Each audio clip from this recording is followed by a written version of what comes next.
Went down. went down a ramp, and all that your head was out of water, but otherwise you were driving underwater with your vehicle for a whole block, I guess, and then you come on out. Okay. And so luckily, now when I went down the ramp, I had the clutch engaged so that it was kind of coasting using the brake. Got to the bottom and I misjudged the clutch and the gas, and I killed the engine. And immediately I turned the switch and it took off again. Otherwise I'd have been sitting down at the bottom of the lake. But it all worked out. But as it worked out, of course, later, we didn't have to do our vehicles with the waterproofing. Okay. Okay. So you stayed in Larigan about 5 months in all, I think. Yeah, I think Okay. so. And from there you went to Oxford? Yeah. Well, then we took our vehicles and we went by barge across some water there that we had to go on barges, which would take across on a barge. Then we went to, I think it was Oxford that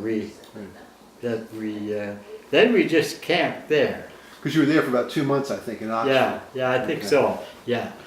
And this would have been later May, before the invasion. Right. So you were just doing training marches and prepping your equipment and Yeah, that kind yeah. of thing. Okay. And having lectures, and that's where Sure. Patton came up and gave us a talk. Okay. Okay. So from there, you went to the marshalling areas, I think, over in Southampton. Well, we went to Banbury, England. Okay. That was just outside of Northampton. Oh, okay. Yeah, and we stayed there here on the 6th of June, which the invasion was, we knew something was happening because at midnight we could hear formations of bombers going. Right. Then daylight then came, the sky was blocked with bombers just heading towards Germany or France. France. Yep.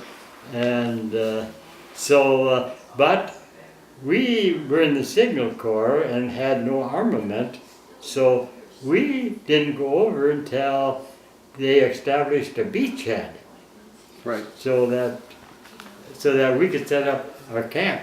Okay. And that was, what, 3 weeks later.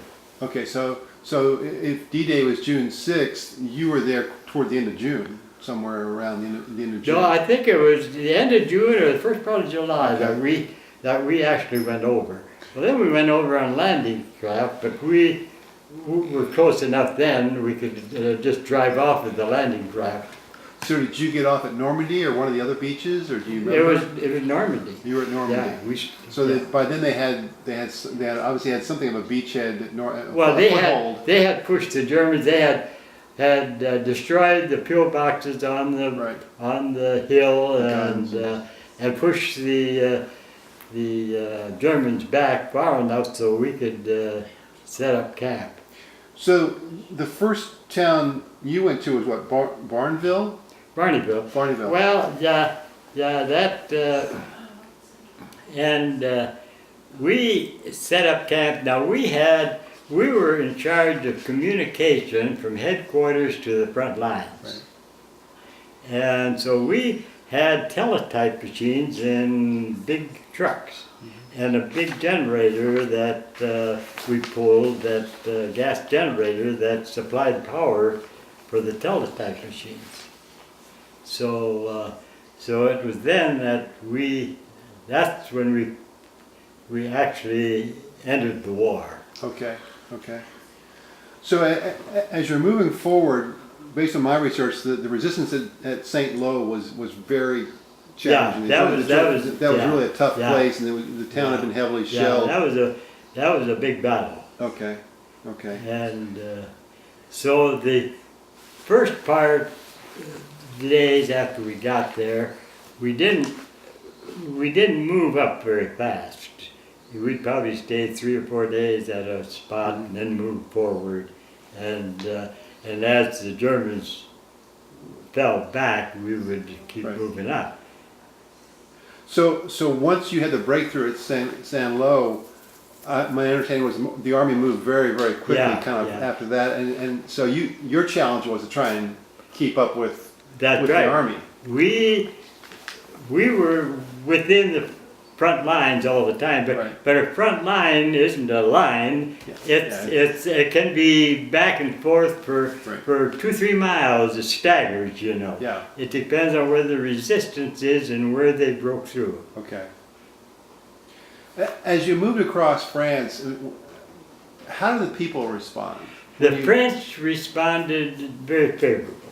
Now, we were camped outside of Paris at one time, and for a day or two, and they allowed us to get on our trucks and drive into Paris just to see Paris.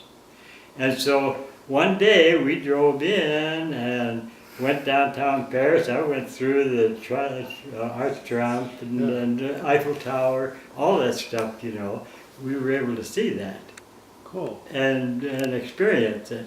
Well, then of course we didn't, as a unit, we didn't go into town. Right. We bypassed. You kind of went around Paris, as Yeah. I recall. Well, when you were near a village, and you talked about this before, you would occasionally stay in people's homes. Is that Well, right? not at this point. Okay. Yeah, at this point we would bivouac out Okay. and tents, and a lot of times, of course, I was in the vehicle, so I could stay in the truck. And if we found a vacant factory or something like that, we would find shelter in something like that, a building of that Okay. shelter. But as you went further into the campaign, you were staying with people or in people's Well, homes? this was later. Now, as we got in France, well, then of course we saw the trenches from the World War I where they were, and they had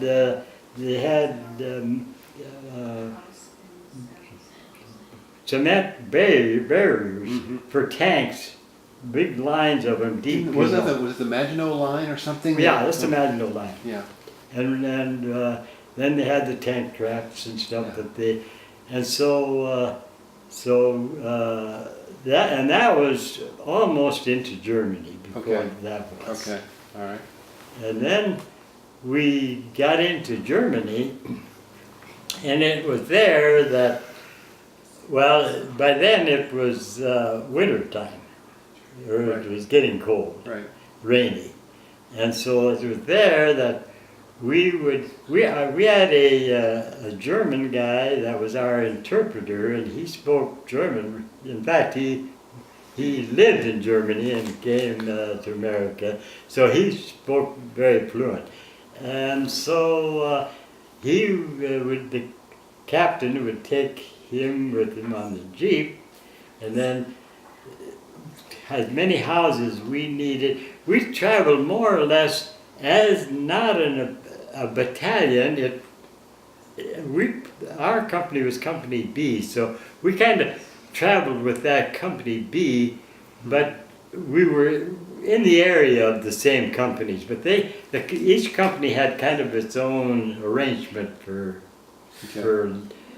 lodging and all this sort of stuff. Well, then we would move into a town and decide how many houses we need to house our guys. So they just take maybe a square block. No, it wouldn't be a square block. It'd be a quarter. It'd take probably 6-8 houses. Okay. And they would just come in and say, move out. We're moving in. And so they gave them 15 minutes to get out of the house. Okay. And so then, of course, we would go in, and now looking back, I felt sorry for them people because we stole anything that we thought was, and some of the guys were unnecessarily destructive. They had a grand piano, a beautiful one, and they just beat that thing up. You know, what good was that? Yeah. Yeah. You guys crossed the Rhine somewhere around September of 1944. That was at Worms. Yeah. Worms, Germany. I mean, at that point in time, did you feel that the war was going to be over in a matter of months? Or? Well, at that time, that's about the time that Roosevelt died. Yes. Right. And so we knew